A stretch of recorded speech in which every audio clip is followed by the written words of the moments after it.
My work is increasingly focused on what I call active peace circles. It's that restorative justice inspired approach to community peacemaking. So it's a coming together. There's a core group of people that I think needs to form to initiate this, a local leadership team, and that's what we're creating right now in Boulder. And you pick your issue. It could literally be anything. Yep. It could be breaking the cycle of sexual abuse and violence, misogyny, the misuse of power. It could be police accountability. It could be climate change. It could be fracking. It could be... I'm Dean Walker, and welcome to the Poetry of Predicament podcast, a podcast for people brave enough to face humanity's challenges and problems, and most importantly, our numerous predicaments. The Poetry of Predicament is a podcast meant to inspire us to bring forth grace, beauty, and connection with the web of life in the face of a predicament-laden world.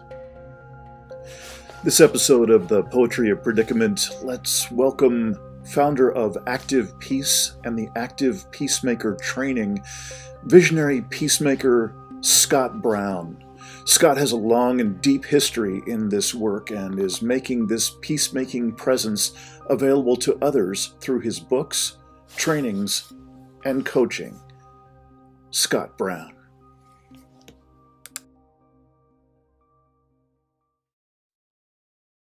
All right. Well, Scott Brown, you and I have had a chance to meet a couple of years ago now, in about the same way. We started out with you doing a podcast with me and hearing a bit about what was then a new book project and a lot of exciting growth in what you do. And you've been kind enough. I just cleared you with a kind of an interesting approach to this round of podcast and conversation. I was asking if you'd be willing to kind of mix things up, where we might do an introduction of you and your body of work and history and so on at the beginning. I'm asking if we could pause that until perhaps closer to the middle of what we're talking about. And I just get this sense that it would be very, very valuable for me if I could let you know what my process has been in facing these extraordinary times that we're living in. And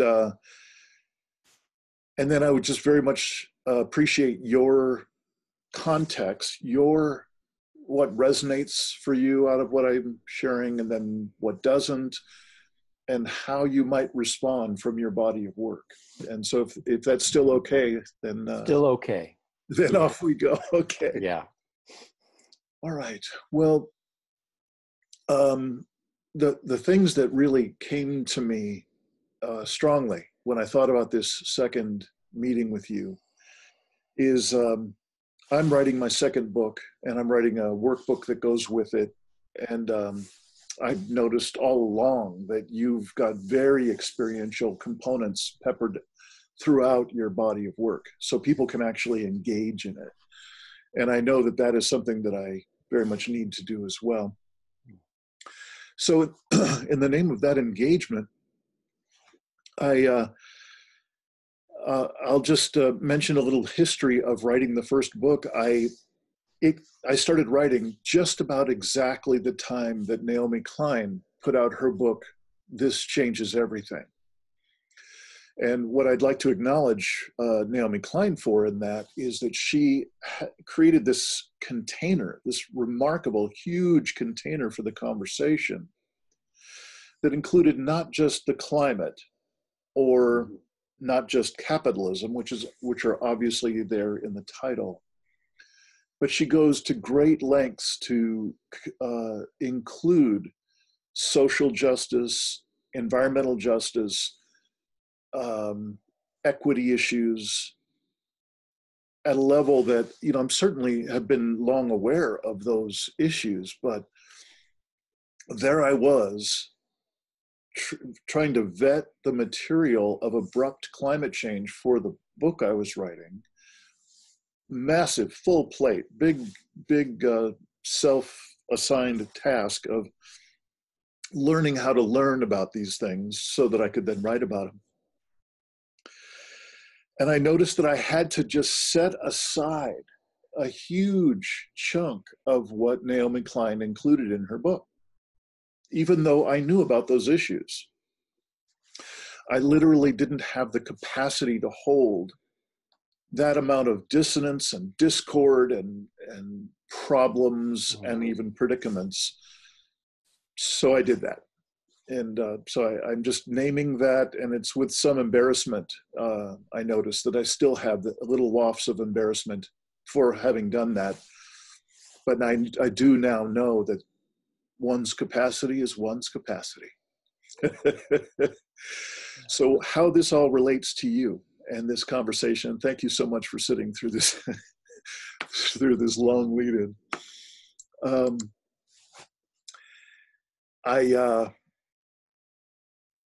I noticed that in this ramp up to this new book and workbook, I have long ago been able to integrate the Naomi Klein elements that I was just mentioning. I was able to pull them off the shelf and bring them into my work and into my experience far, far more. And I noticed that in this second book and workbook combination, I'm hitting another wall. Only this wall, I feel like I've got a little more facility and a little more space, and I'm lucky enough to be talking with you, because that wall is about peace, and it's about violence and trauma and war and peace, and how no matter which way I now look at our predicaments, our many predicaments on this planet, I can not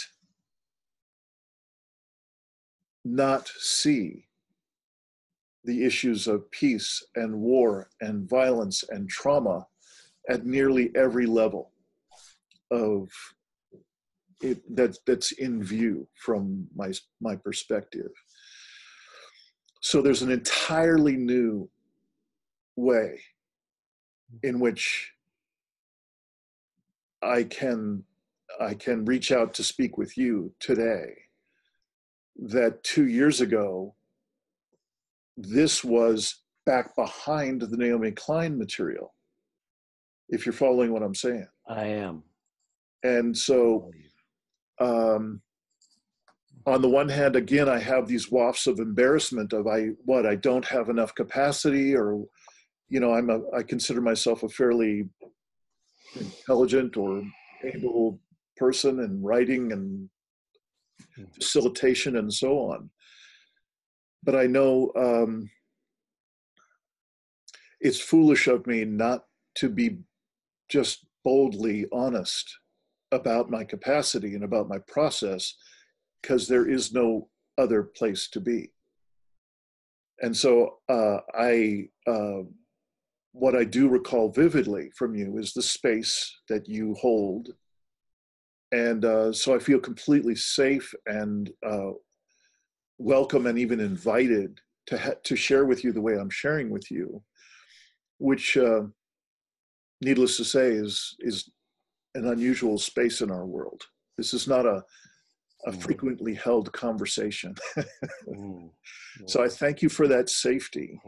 And again, I thank you for your patience in hearing this lead in to how I'd like to open our conversation today. And thank you for speaking with me today, and for being someone that I can reach out to for counsel and for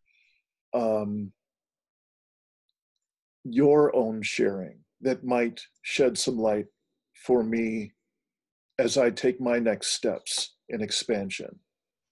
So, Scott Brown, welcome. And are you sparked to say anything? I am. There's a lot there that you opened up, and I appreciate the heart in that. And one thing I find myself saying often is we need each other now more than ever. Yeah. And we always have, but I think it's more and more obvious. So, and I remember this from our first podcast too, the radical honesty that you brought to the conversation and invited. And what's more basic than that? You know, really, to be honest about where we are at. You know, it's so much of what is happening out there is finger pointing out there, right? At the evil corporations, or, you know, the ignorant others, and very little attention to our own healing. And I've gotten clearer and clearer on this, Dean, for me and my work, that the inner healing has to go along with the outer healing. That there's just really no other way.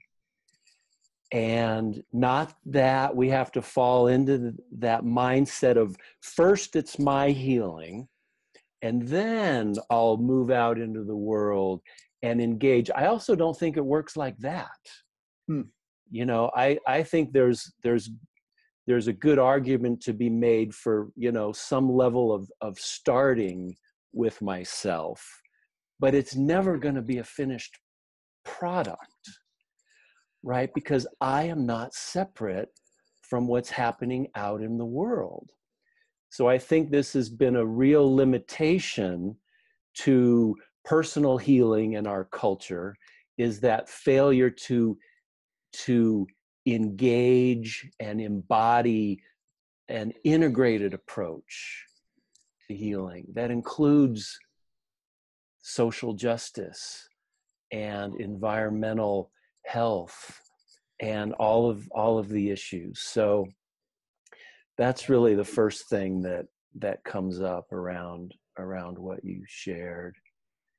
And I know from my own experience, I'm my own kind of barometer, my own experiment, and I continue to need reminders about regrounding in the earth and remembering my interrelatedness, my interbeing with all that is, my attending to my own resources, what works for me to come back to center, and my own kind of discernment around what I want to intake in terms of news and negativity. And so I appreciate all that from what you shared. It's just very real, very real to me. And I think it's we can get caught up in the doing, right? Like, what are we going to do? You know, what issue, and what's the goal? And I continue to feel like it's the process that we bring to it. It's the way we are with it that's the most transformative. It's not what we do, it's how we show up.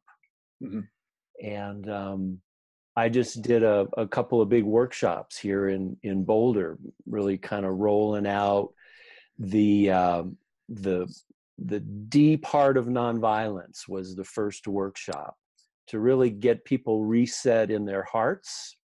And then we carried that forward into a second Saturday, all day Saturday workshop, where I brought forth the principles and practices of restorative justice and how those could be used to engage the really challenging issues of the day, like climate change.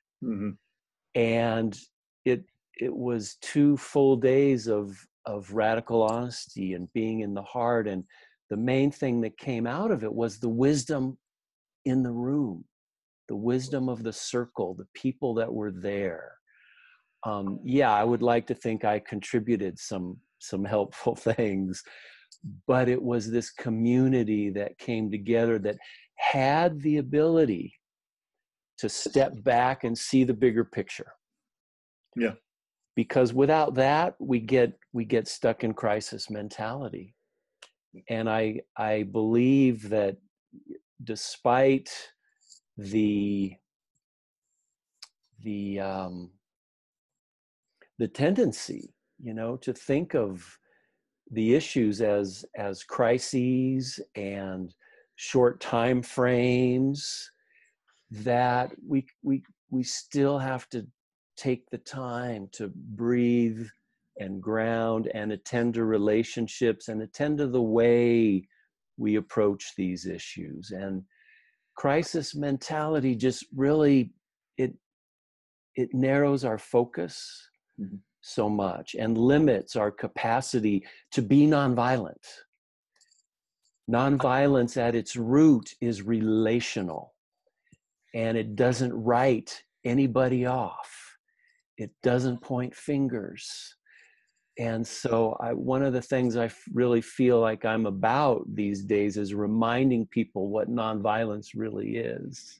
Yeah. And how deep and how heartful and how relational it is, and how it's still our best chance. Yeah.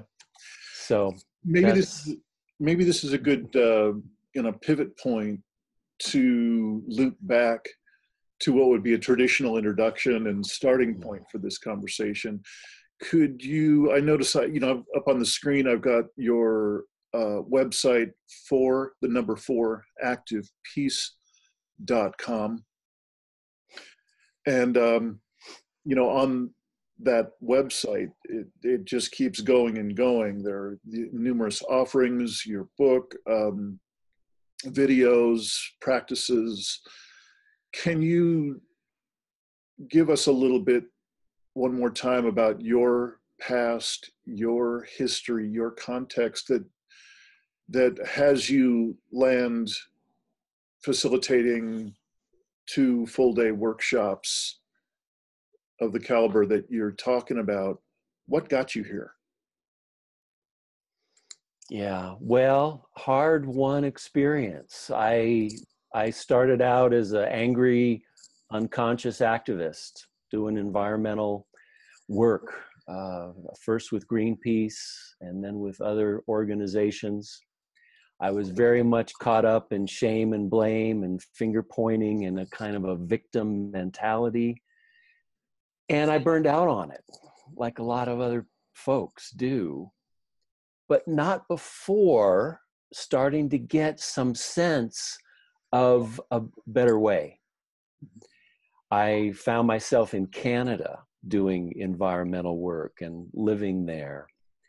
And it's just a little less confrontational there, I was in Nova Scotia. It's a small, Yeah, it is. It's a small province with lots of small towns, and people know about prioritizing relationship there, because, the guy driving by you may be going a little too fast or something, that could be your wife's uncle, for all you know. So you just treat people with a little more respect than we sometimes do here. And I had this experience. I'll tell you just a little story. I was building a network of environmental groups to rally around habitat protection for the mainland moose population in Nova Scotia. And there was one gal who was the executive director of a group, and she said to me, she says, well, don't we want to invite the provincial land managers to be a part of our coalition? And I thought, well, no, they're the enemy, they're the ones we're trying to influence. In hindsight, it's like a no-brainer.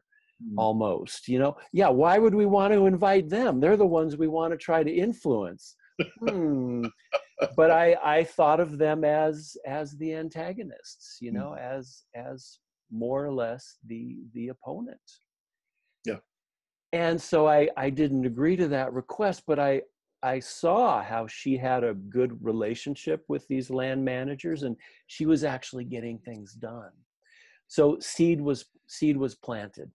Mm-hmm. And as I just continued to reflect on the state of our world, I really came to realize that we really are all in it together. And I came back to my roots in nonviolence. I had a vision of Gandhi when I was really in my dark night of the soul, getting divorced, burned out on the environmental work, or what am I going to do now? I had a vision of Gandhi that said, Scott, you need to go train to be a voice for nonviolence in a world that will get increasingly violent. I took it to heart, and I've been on that path ever since. That was almost 14 years ago now. Yep. So I spent 15 years in the, pretty much in the trenches as an environmental campaigner, and met a lot of great grassroots activists. And so that has always meant a lot to me, as did the nonviolent approach. It was shallow nonviolence back then. It wasn't deep.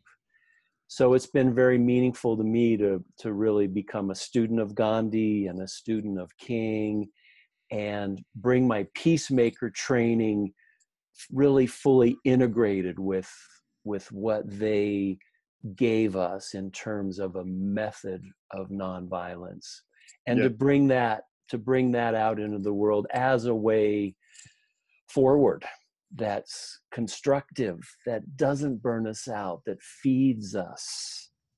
Yeah. So that's my story. All right. Well, thank you. Nice recap. You okay if I shift gears a little bit? Yeah.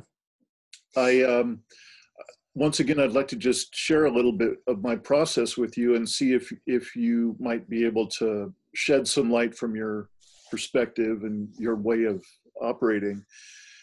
There are a couple of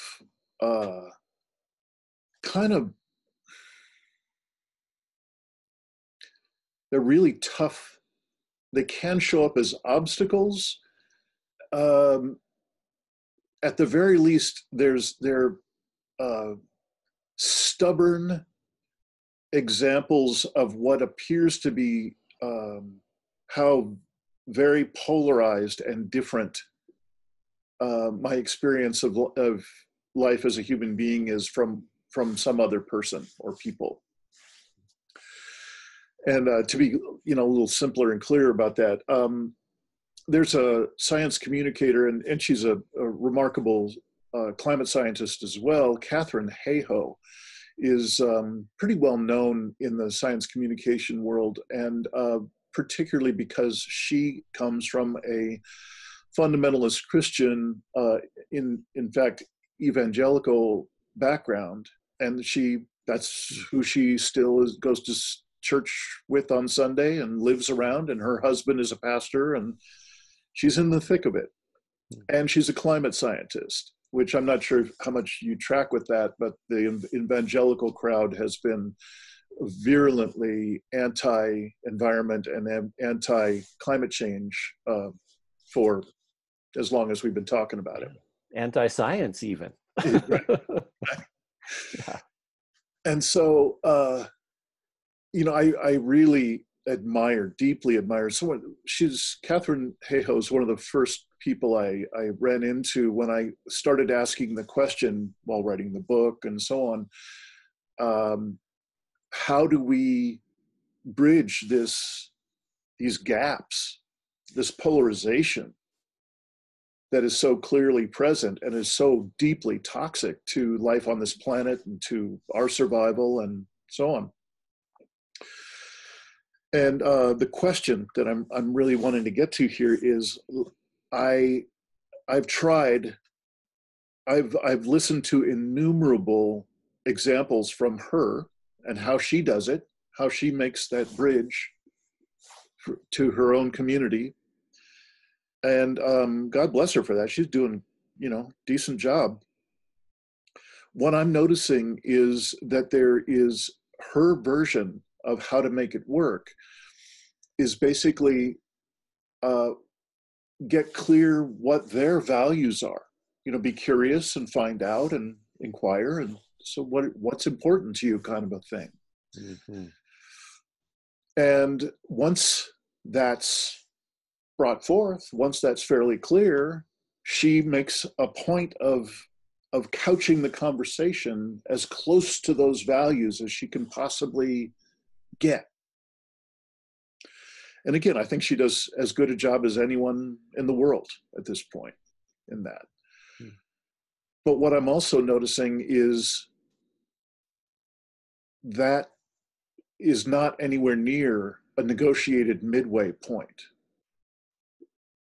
My experience of, and what I understand it to be, and also my experience of having many conversations with similar folks on my own, there's no real negotiation from their side, really. I think there's an appreciation of being heard and listened to, and having curiosity, as Catherine Hayhoe offers.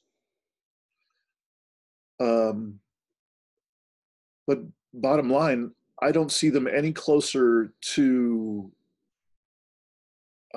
environmental stewardship, or even the appreciation that that's an important thing for other people and something they might want to consider.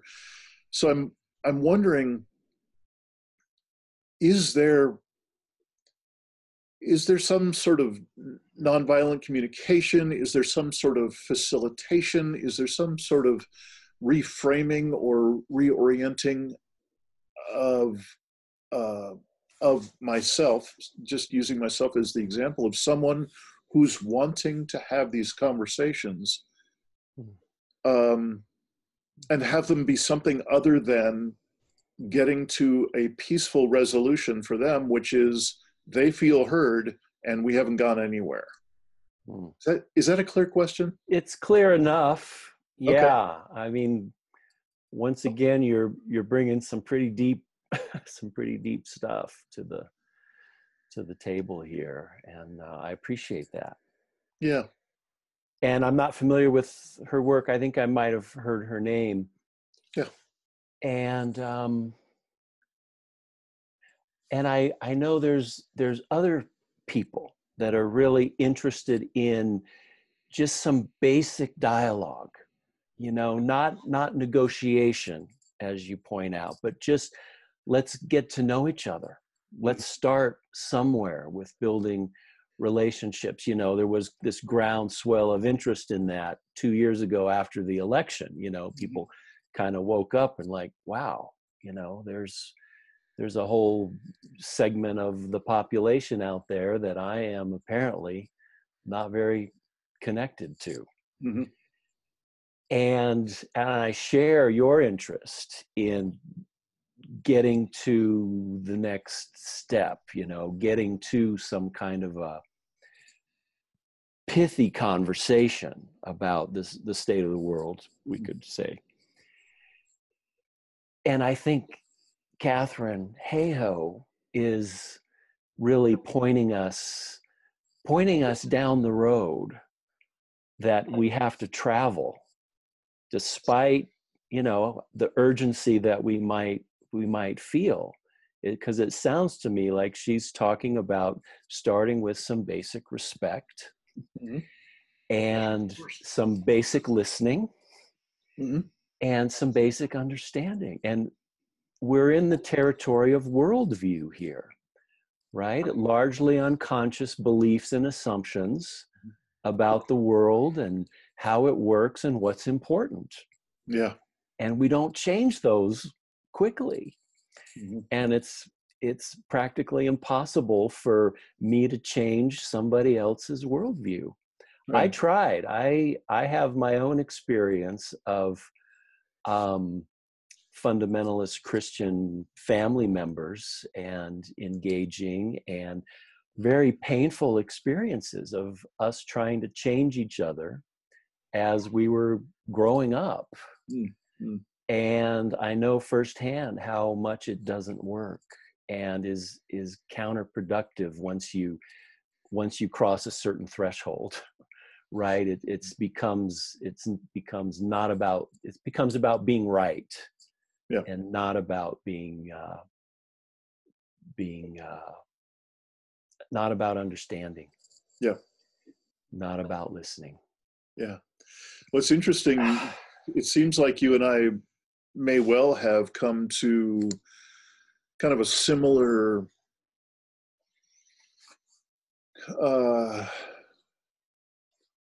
ballpark, somewhere in the vicinity of one another, because that's more or less what I've landed on with regard to the folks who have that kind of very much entrenched and especially embedded in a religious context and so on, to try and change someone in that dynamic is just begging for problems. It's just, I don't know.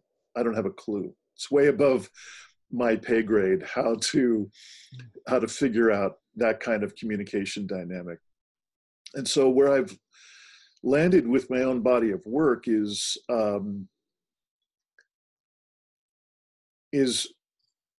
instead finding really offering people support materials and coaching and online learning and so on, so that they might be able to create their own little enclave, their own little safe support group like environment, so that they would have a safe place from which to go out into the world, whatever is going out into the world. And within that, one small part of what that little enclave could offer is the opportunity to build the skills of being able to go out and have those little seedling conversations like you were talking about and I was talking about with Catherine Hayhoe. And they do take a long time, and there might not ever be success in them, but they're certainly worthy of continuing to plant seedlings. Mm-hmm. Why not? So what I call those particular kind of gatherings or tribes or circles is safe circle. Mm-hmm. That's our kind of jargon for it in this neck of the woods. I'm curious if that is also part of what you're doing. Are you training people to gather their own small support group or tribe together? Is that a part of your work? Very much so. And I'm really happy with how this is flowing and what you're bringing out. My focus is not those little conversations that are maybe somewhat random. And I also agree that those are important for building resilient, peaceful communities. We have to learn how to talk. My work is increasingly focused on what I call active peace circles. It's that restorative justice inspired approach to community peacemaking. So it's a coming together. There's a core group of people that I think needs to form to initiate this, a local leadership team, and that's what we're creating right now in Boulder. And you pick your issue. It could literally be anything. Yep. It could be breaking the cycle of sexual abuse and violence, misogyny, the misuse of power.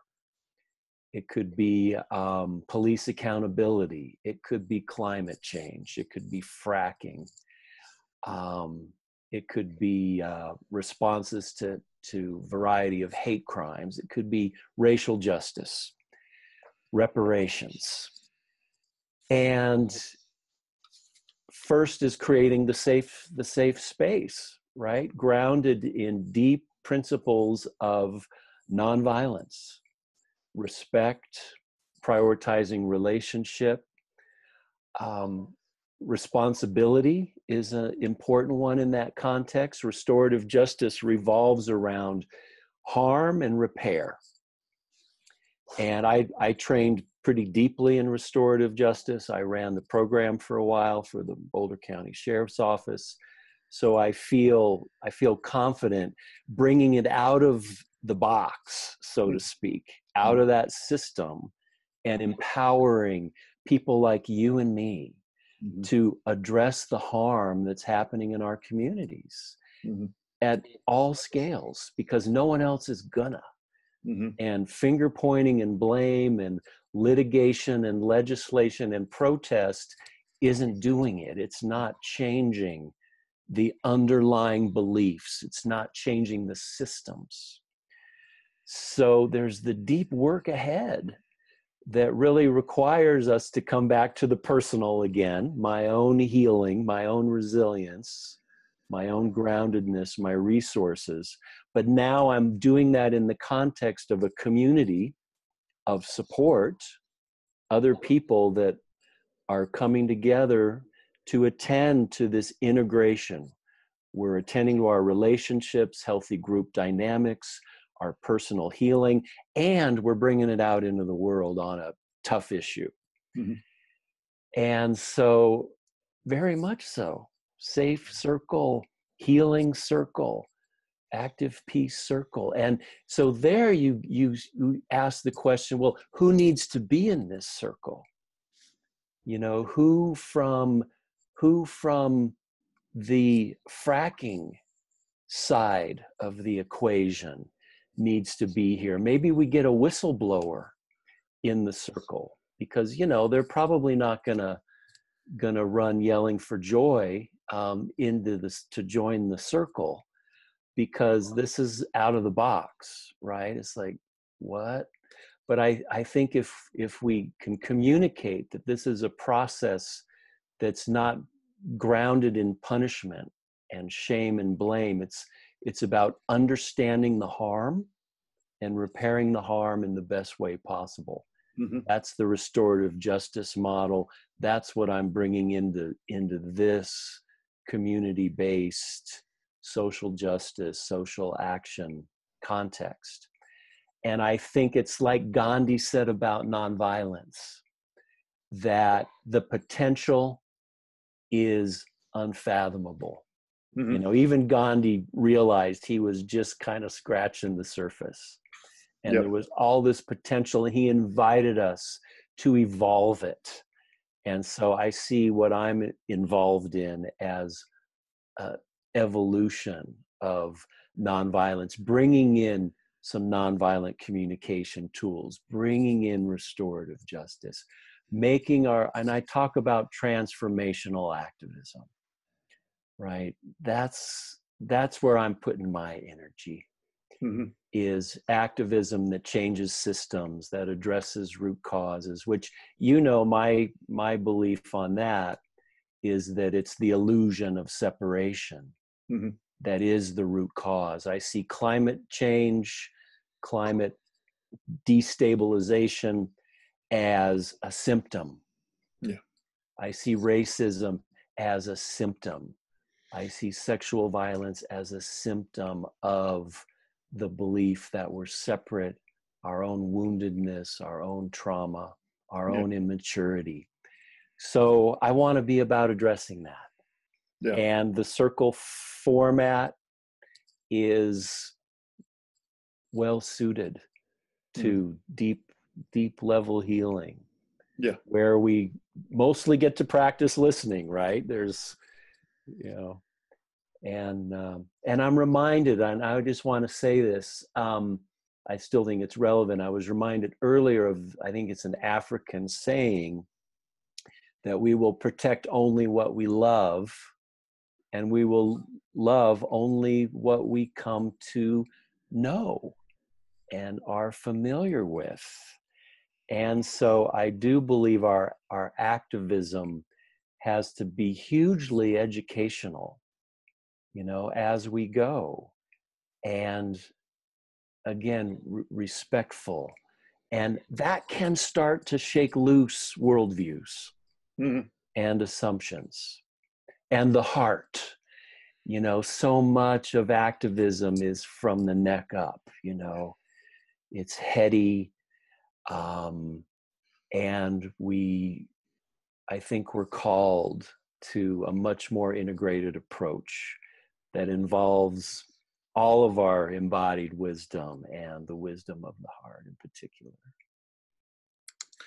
As you were just describing that, what we will only protect that which we love, and in order to love it, we need to first know it. And there was one more phrase that I'd like to offer for that, and perhaps you're familiar with Martine Prechtel, who really did a gorgeous job of connecting just one more phrase to that, and that is that we grieve only that which we love, and vice versa. And that grief is, it would appear to me to be one of the greatest gates of entry to get us out of our head that you were just describing, and take us into the full depth of who we are, because grief does that, so just thought that was a worthy addendum. And I agree with that wholeheartedly. And we don't tend to be very good with grief in this culture. We are a grief-phobic culture. Even when we do it, we tend to short circuit it and want to get out of it as soon as possible. And that's where I started workshop number 1 a couple weeks ago on nonviolence, was what most breaks your heart, and what do you most long for? So as a way to just start to get really real with what's the heart's, let's give the heart a little airtime, and let's stay with that as we move through this territory. It was very non-intellectual. It's very much heart-centered, and that's what moved people. That's what brought out the group wisdom and the sense of safety. Sure. And so I totally agree with that. That's really where the juice is. Yeah. It seems like we're looping through a territory that's pretty nicely mapped out in the work that reconnects from Molly Young Brown and Joanna Macy. Starting out with what we love about life, and then feeling the pain of the world, and so on. Another request for another shift of gears, if that'd be okay. Sure. Okay. Great. So this is one that is particularly plaguing for me, and I think it's larger, certainly, than anything I can now hold or even imagine how to hold. But I would love to just walk through this unmapped, uncharted territory with you and just see what we both see. As I've had these breakthroughs in including the notions of violence and trauma and how integral they are in the structures that make up our business as usual world,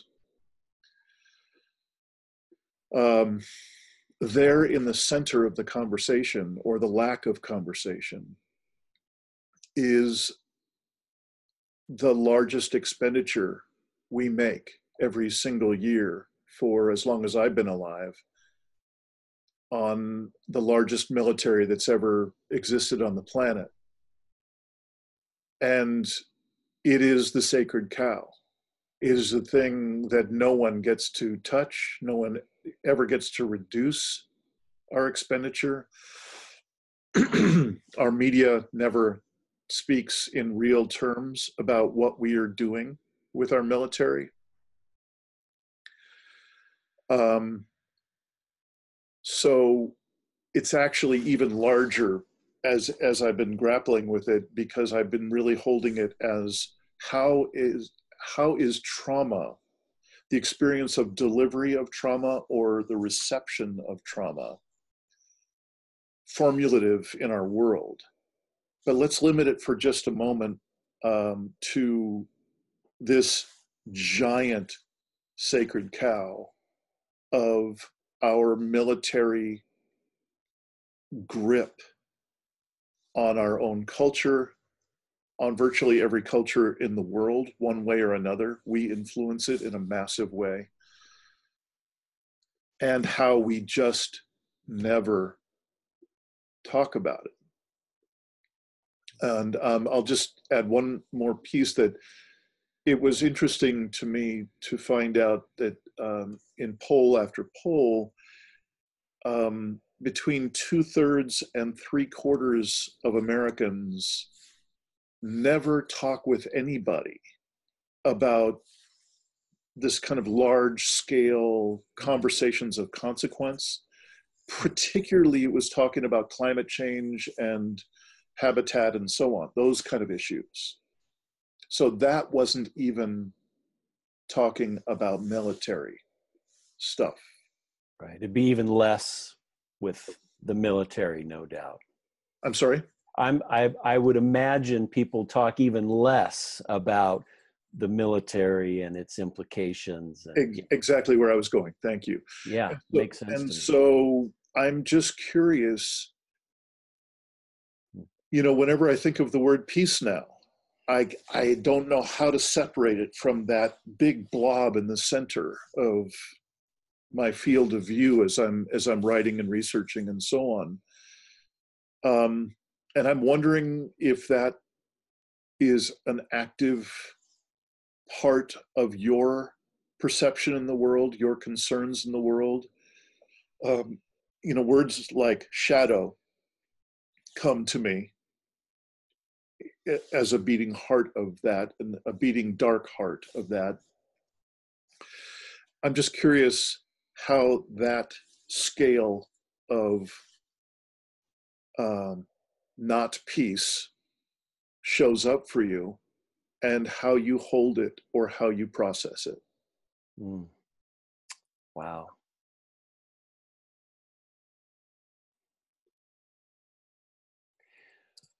Well, for me, it is still a part of this territory of worldview and symptom, and it's a huge, consequential,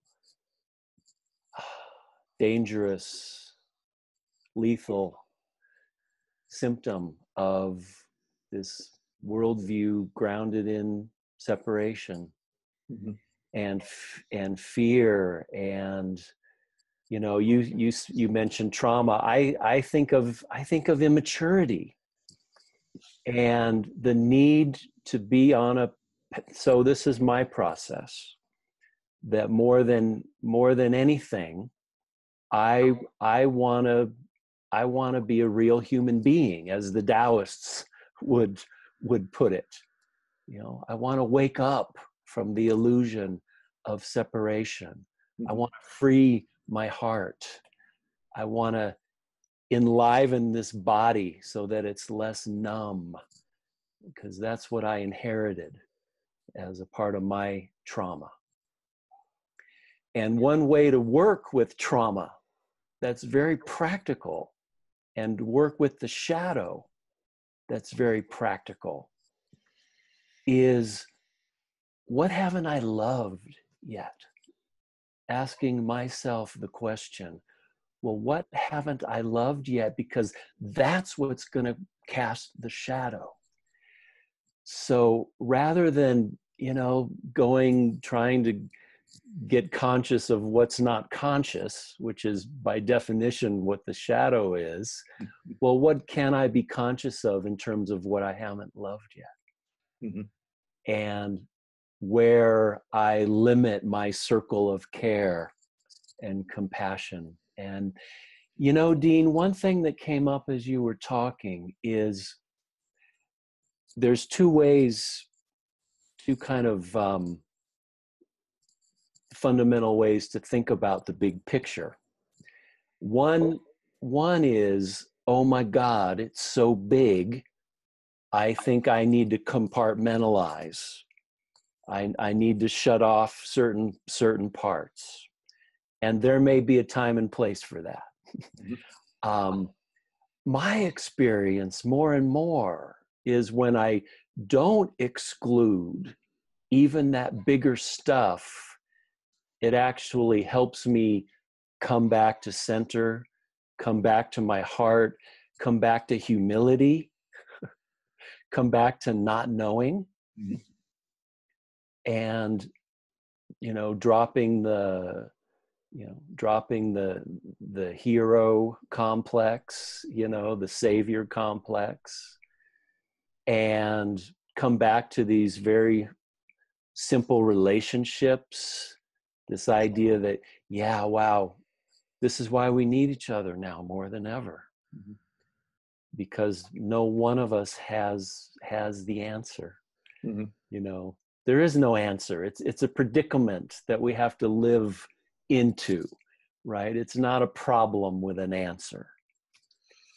And so every day we create the path, right? We build the path as we walk, as the poet said, more poetically than that. So that's what comes up for me. Yeah. around that. Well, and in the process, was one other point, in the process, compassion increases, fearlessness increases, and we can find the courage together to pick our battle, you know, to pick what's ours to do, and to do it well, to do it wisely, to do it nonviolently, respectfully. If that's a direct attack on a new generation of Trident submarines, then bless that work and bless those people. They're taking a big swing at the military-industrial complex with their opposition to Trident submarines in the state of Washington, where those are mostly housed, and I don't know if that's mostly where they're built too, but I know some of those folks. And to just pick what's ours to do, and do it fearlessly, do it compassionately, do it educationally, so that we continue to educate people and increase their chances of changing their own worldviews. So that's some response. Thank you. I appreciate it. I appreciate you being willing to go out into that unchartable zone, probably.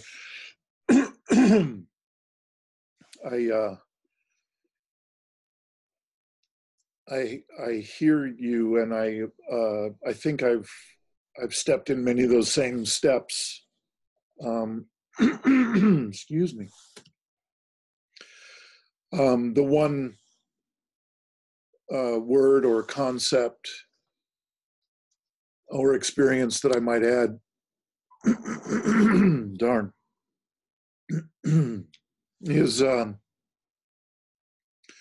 is to be able to let go. I think my biggest single step and breakthrough in this past couple of years has been the ability to let go, and let go at an ever deeper and deeper level. And the level that I think you were pointing at, it seemed included in what you were sharing, is the level I'm talking about right now. And that is to be, if I can cut myself loose from our culture's adoration of outcome, that everything about the business as usual paradigm that's gotten us into these predicaments has been outcome driven, whether it's profit or production or extraction or consumption. It's all about, yeah. And so if I can release my version of outcome, it seems like I get far more inner space and facility with accessing what you're describing. You know, the access to compassion and fearlessness that you mentioned. Those are very familiar. If I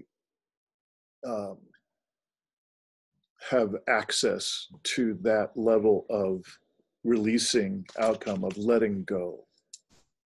And you know, I think what's an odd thing that I don't know if we shared about this at all when we last talked. I've been really blessed in so many ways. I've had a very diverse life, and one piece that's right there at the center of it, especially in these times now that folks like you and I are grappling with these existential issues.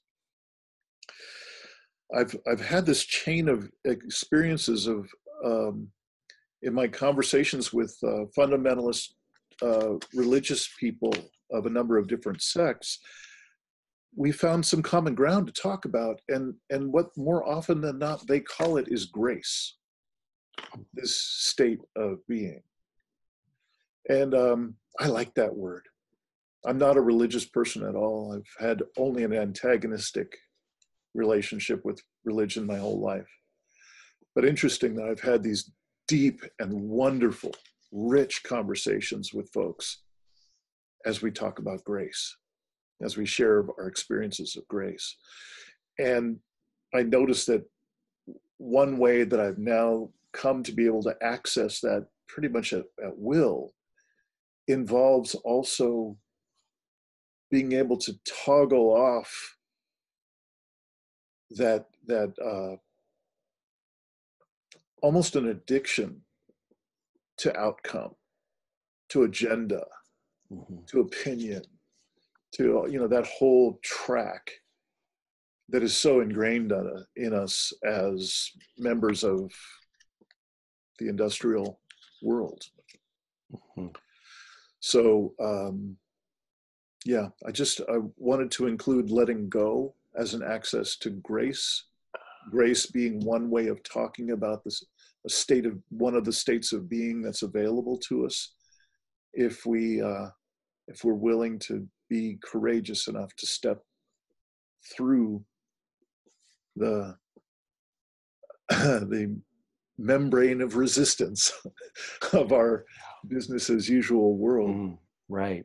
Yeah. Out of you know, consensus reality is a phrase that also came to me earlier in our conversation. Right. You've definitely stepped out of that if you can let go of your attachment to outcome. I'm glad you raised it. It definitely communicates how high the bar is in a way. You know, I include non-attachment to outcome in I put together a little 10-point outline of what I consider transformational activism. And that's one of the points. And I will tell you that it's probably the hardest for a lot of activists to swallow. I've gotten a lot of pushback on that one. And one of the things that comes up for me around that is the knowing I came to a little late in life, because I remember doing a radio interview when I was on my book tour, and I mentioned this non-attachment to outcome, and somebody called in and said, well, I'm really steeped in the work of Gandhi, and he was definitely attached to an outcome. And I kind of didn't know what to say, because I wasn't much of a student of Gandhi actually at the time, but I've come to learn that the really only outcome Gandhi was attached to was to see God face to face. It wasn't independence for India. That was a vehicle. That was a vehicle for his spirit. I love it. And for the movement of grace. And the Christian theologian and activist Thomas Merton has made it the clearest to me, this idea that, and we're really in the spiritual material here, right? That what is it that really creates change in our world? What is it that really creates any kind of a movement at all? And for him, it was God. It was spirit. It was grace. And so I like to remember that. And that again brings me back to my center, back to my heart, back to humility. Yeah. Yeah. Wow. Well, we've covered quite a bit of territory in our conversation today, Scott. And I'm aware that we're creeping up on the end of the envelope of time that that you're kind enough to offer us today. I'm wondering if I could ask of you if you had a message for the folks that would be watching this podcast at some point or another, and perhaps we could just pretend for a moment that we had a huge audience, and they were not just huge, but they were extraordinarily sympathetic with this conversation. I'm wondering if you have any final words that you would like to offer to that large and sympathetic audience. What comes to mind is from the Gospel of Thomas, where Jesus said, if you don't bring forth what is inside you, what you don't bring forth will destroy you. If you bring forth what is inside you, what you bring forth will save you. That's the real salvation, I think.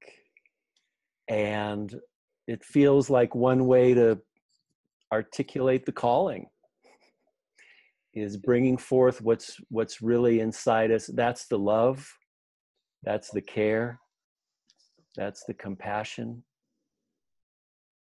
the fierce love, the fierce compassion, and the kindness, the humility. So thank you, Dean. I've really enjoyed this a lot. Yeah. Thanks for what you're bringing and the heart that you bring to it. Yeah, thank you. It's good to hear you doing well and expanding out what you do and finding ever greater audiences.